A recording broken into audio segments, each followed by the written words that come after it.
TMBa ACo. T for transportation. M for medical, BA for banking, A for accommodation, and CO for communication. Moving to New Zealand, let's start organizing. Moving to New Zealand checklist. So first, let's start with the letter T for transportation. If you don't know anyone in New Zealand who can pick you up from the airport, you may want to try car rental companies like Choosy Car Rentals or Budget Car Rentals. There is an option there to rent the car once you arrive in an airport, and then you can drop it off in a particular location. You just have to check their website to know how much it costs and if it's available to where you're going, so you can just drop off that car to your destination. Once you are settled, you may want to consider purchasing your own car, and you can check websites like trade.me.co.nz or local dealership website.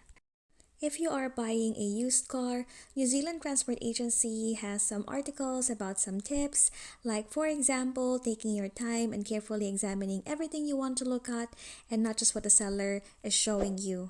The agency also encouraged you to check out the car's safety rating before buying. Remember, your car plays a major role in keeping you safe on the road, so check the car's safety rating and buy the safest in your price range. There's also car safety rating and safety checklist, and I'll write the website in the description box below for your reference. When buying your car, you do get an option of either paying it up front or applying for finance or car loan, and that's totally up to your situation. Alternatively, you may prefer to rely on public transport, and obviously on major cities you have websites dedicated for that. There's even journey planners, so you can plan out your day with your destination in there and some departure time and estimated travel time. And just keep in mind that in some smaller area, the public transportation may not always be available 24/7. For example, from Monday to Saturday, the bus may only run from 6 a.m. to around 7 p.m. By the way, if we're just meeting, yada! My name is Binibining Veronica. I'm the little cup from New Zealand to Australia. Please hit like and subscribe for more videos just like this one. Salamat po! M for medical, or enrolling with your GP practice. If you are relatively healthy, enrolling in a GP practice may be the least of your priority, but I'm just giving you a heads up that in New Zealand, sometimes it can be difficult to enroll in a GP practice. Sometimes you have to wait longer as well. For your reference, consultation fees also vary if you are enrolled or not enrolled in a GP practice. So, for example, if you are enrolled in a GP practice, the charge would vary depending on your age.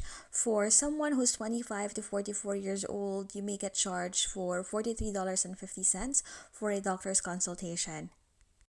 For unenrolled patients over 18 years old, the fee can be from $101 to $168. It just really depends on the GP practice that you are consulting with. So best to check that either by calling over the phone or checking their website. BA for banking. Talking about money matters.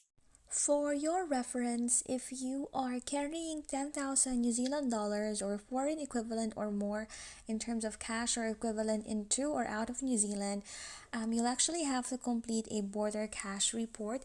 And I remember one of the flight attendants gave this form to one of my CAP classmates because he was carrying that much amount.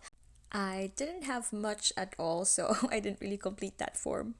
For your reference, I opened my bank account once I arrived here in New Zealand, but there are other bank accounts out there which will allow you to open your bank account even if you're still outside of New Zealand, but just be mindful that there may be some limitations. You may not be able to withdraw the amount in your bank account until you go to the actual office and process it in person to complete the application. Some banks will ask for your proof of identity with a photo, so it could be your passport.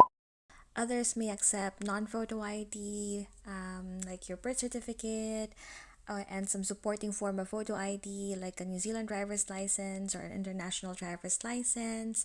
Others may ask for supplemental proof of your address, utility bill from power, gas, letter from your landlord or current employer, but again, it depends on which bank you're going to use. A for accommodation. It can be a little tricky to find a rental property while you are still outside of New Zealand, but I know some people who have successfully done this.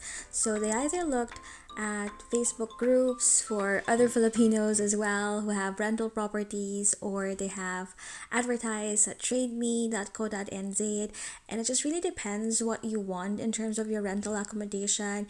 If you're just after like a room for rent kind of situation, or if you prefer to rent the whole house for yourself and your family.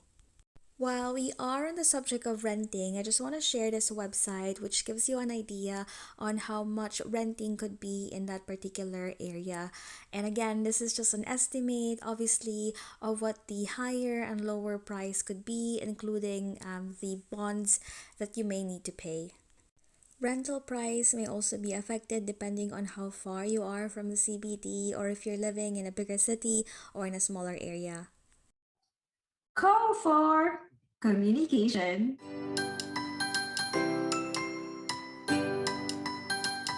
Once you have decided which mobile carrier to sign up for, you do get the option to just top up as you go, which means like loading your phone with credit whenever you need to.